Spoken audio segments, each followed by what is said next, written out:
Hello YouTube, this is Argon and I'm bringing you another video today. And in today's video, I'm going to be talking to you about esports, and specifically Call of Duty esports. I'm going to be discussing why it's growing in popularity, why it's relevant, and why it should be going into the mainstream of regular sports entertainment. The video you're watching in the background is me kind of dominating in a game of domination on Terminal. I go 41 and 18 and I get 9 captures and 1 defend, and yet we still lose the game 120 to 200.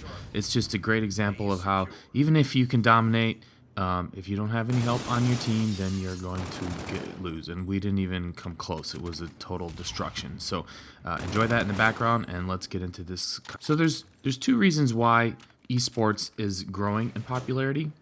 And if you've seen it online, you know, there's a lot of different games that have an esports component. Like, for example, League of Legends, Dota, Overwatch is growing now. Counter-Strike's obviously huge. Halo was kind of the starter of all this.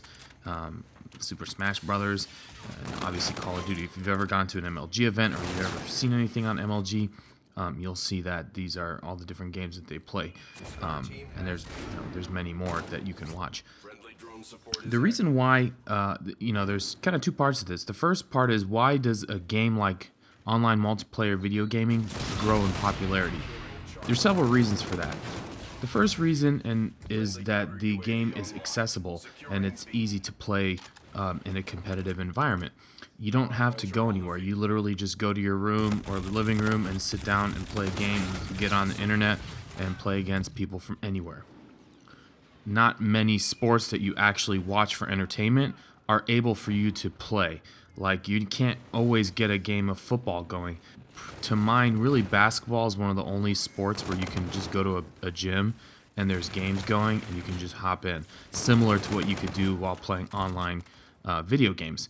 And any other type of sport, you need to either join a league, or you need to have a bunch of friends that will play, or you arrange times. I know people that have said, okay, 8 o'clock on Sunday morning we get together and we play, and this is what we do, and it's a known arranged time.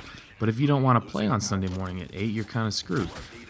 That's not the case at all with online video games. Anytime you want to play, just jump in, and most likely you're going to be able to get into a match. So again, this sort of explains the appeal of online multiplayer video games, but it doesn't explain why the esports aspect of it is growing.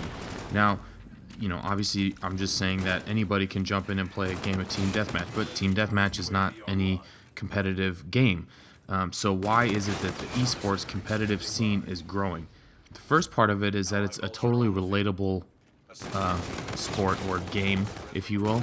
In any other professional level sport, there's almost always going to be a physical disqualifier for anybody that is considering joining that sport. If you're going to go play basketball and you're not 6 feet tall or taller, it's going to be hard for you to be competitive.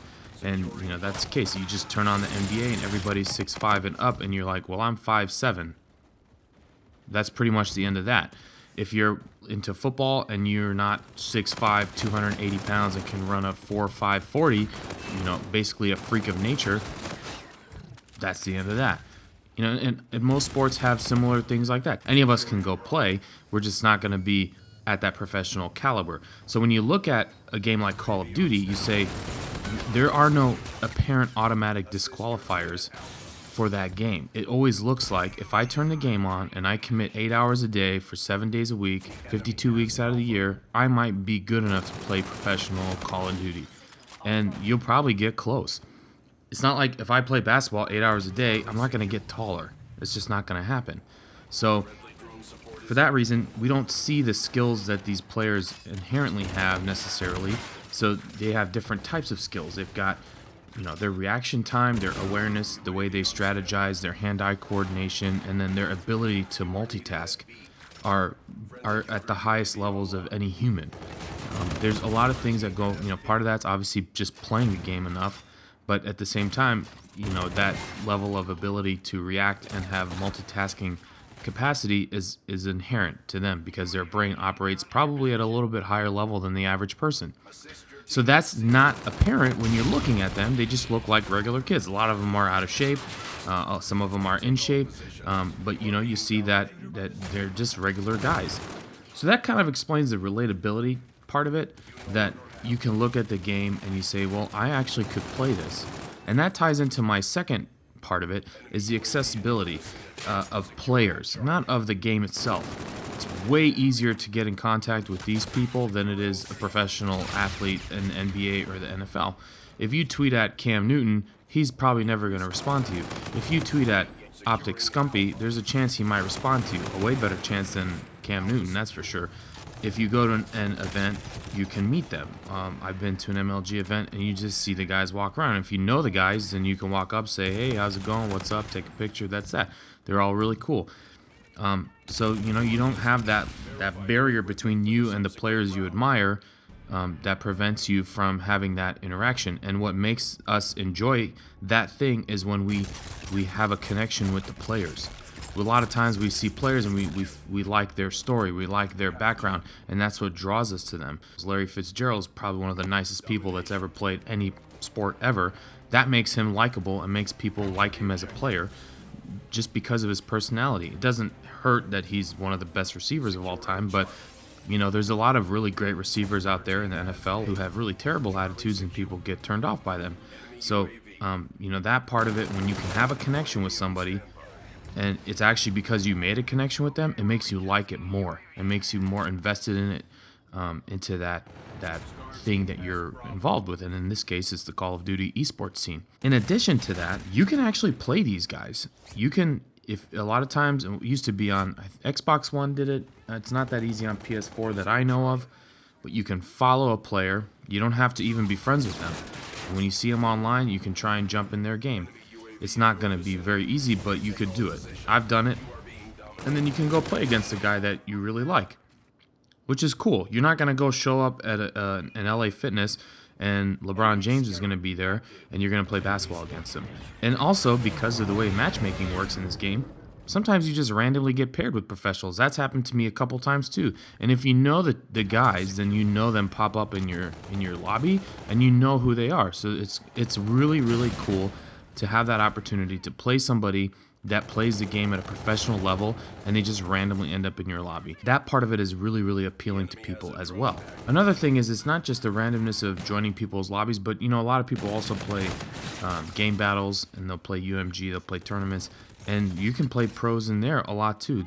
I think Nate Shot has a series where he plays 2v2 with Embos, and they're just playing, trying to get 100 wins in game battles, and everybody that they play is a random person. So that's pretty cool. You're not going to go and sign up at your local city's 3-on-3 basketball tournament and 3 of the teams, the local pro teams players are going to jump in. It's not really going to happen. I'm kind of tying in, making a lot of comparisons to basketball because that even more highlights my point that basketball is one of the few sports where you can access it at a non-professional and pretty much casual level.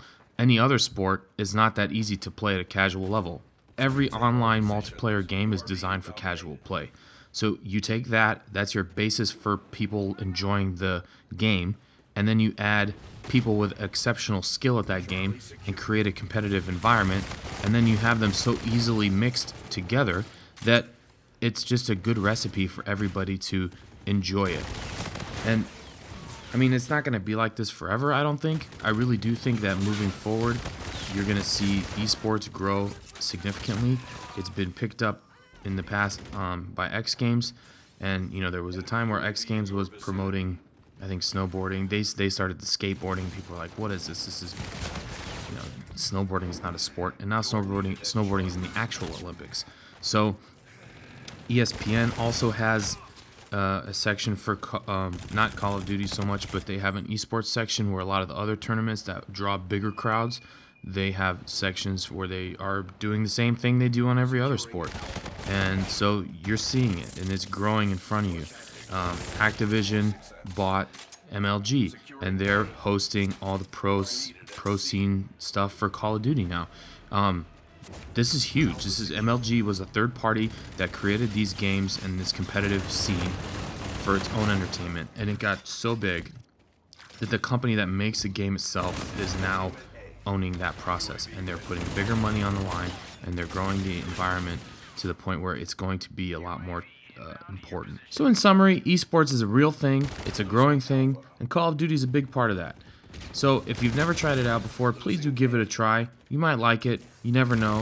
If you like it, now you have a new way to love the game that you've already loved so much. And hopefully it's something that you find very entertaining and very fun to kind of grow your experiences. Please let me know your thoughts below in the comment section. And if you did like this video, please like, comment, and subscribe. And as always, my name is Argon, and I'll see you later.